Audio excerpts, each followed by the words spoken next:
तो I was trying to look for some NGOs, लेकिन NGOs सारे फ्लाई बाय द नाइट थे कि उदयपुर पास ज़िला पड़ता था, they will take a flight to Udaipur, spend half an hour in Dungarpur, get those photographs clicked and then be back in the palaces and the hotels in Udaipur and go back. एक collector होने के नाते, एक प्रशासनिक अधिकारी होने के नाते जहाँ इतनी जिम्मेदारी है, उसके बावजूद वहाँ पे लोग बहुत छोटा ड्यूरेशन में काम करके निकलना चाहते हैं। आपने बताया कि जैसे पेडो एक ऑर्गेनाइजेशन है जिसके साथ आपने काम किया, आपने आईआईटी बॉम्बे के साथ भी काम किया है, तो वन कॉमन थीम जो मुझे दिख रही है कि you have been very actively engaging with a lot of civil society organisations, a lot of educational institutions, so उनकी कितनी आप यूटिलिटी देखते हैं in the present day and as in good governance essentially? मैं एक उदाहरण से आपको बताना चाहूँगा कि जब मैं डूंगरपुर कलेक्टर लगा तो बहुत सारे साथियों ने सहानुभूति व्यक्त की मेरे साथ कि आप बहुत दूर जा रहे हैं और ऐसी जगह जा रहे हैं जहाँ पे आपकी सोशल लाइफ, आपकी पर्सनल लाइफ बहुत इम्पैक्ट होगी।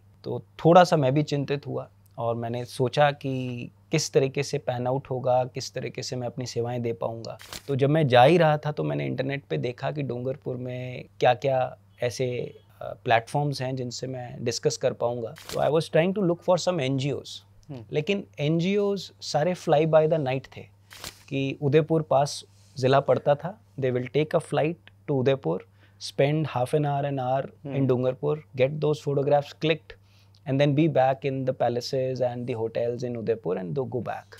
लेकिन मेरी नज़र पेडो के ऊपर पड़ी और देवीलाल व्यास जी शायद उदयपुर के रहने वाले थे, लेकिन अपनी धर्मपत्नी के साथ जो मैंने पढ़ा वो 30-40 साल से वहाँ रह रहे थे। मेरे को काफ़ी जिज्ञासा हुई कि एक कलेक्टर होने के नाते, एक प्रशासनिक अधिकारी होने के नाते जहाँ इतनी जिम्मेदारी है, उसके बावजूद वहाँ पे लोग बहुत छोटा ड्यूरेशन में काम करके निकलना चाहते हैं। और यहाँ कोई एक ऐसे व्यक्ति हैं जो लॉक स्टॉक बैरल इतने साल पहले आए होंगे और अभी भी काम कर रहे होंगे। तो जैसे आईआईटी बॉम्बे का मैंने आपको जिक्र किया, वैसे ही पेडो के जो देवीलाल जी थे, मैंने उनको खुद फ़ोन किया और आई थिंक वाड़ा उनके गांव का नाम था उस समय पे। तो मैंने उनको फ़ोन करके कहा कि मैं कलेक्टर बोल रहा हूँ और आना चाहता हूँ। तो उनको 100% लगा कि कोई उनके साथ मजाक कर रहा है। तो मैं कहा कि मैं खुद आऊँगा। मैंने कहा नहीं, मैं ही आना चाहता हूँ।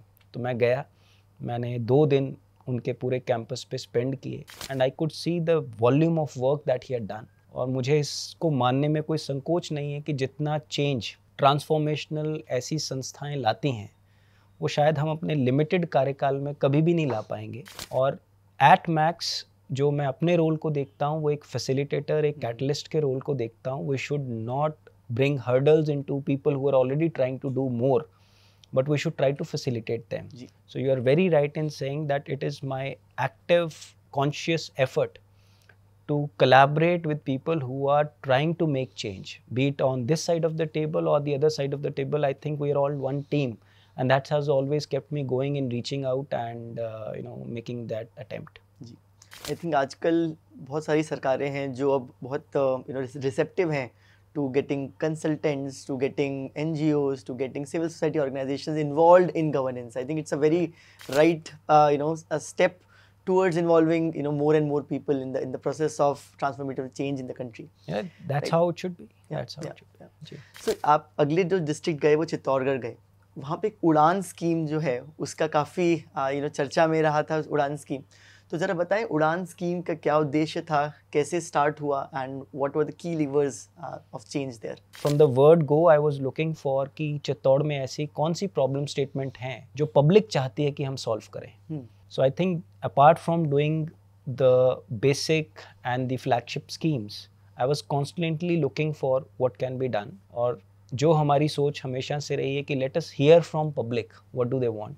आई थिंक उस समय तक चित्तौड़ के अंदर जो मेरी नज़र गई, HDI इंडेसेस में हम लोग ठीक थे, चाहे वो एजुकेशन हो, चाहे वो एम्प्लॉयमेंट हो, चाहे वो हेल्थ फैक्टर्स हो। बट विद इन एजुकेशन जो लिटरेसी रेट्स का जो एक स्क्यूड प्रोपोर्शन दिखा मेल लिटरेसी में और फीमेल लिटरेसी में, दैट कॉट माई आई।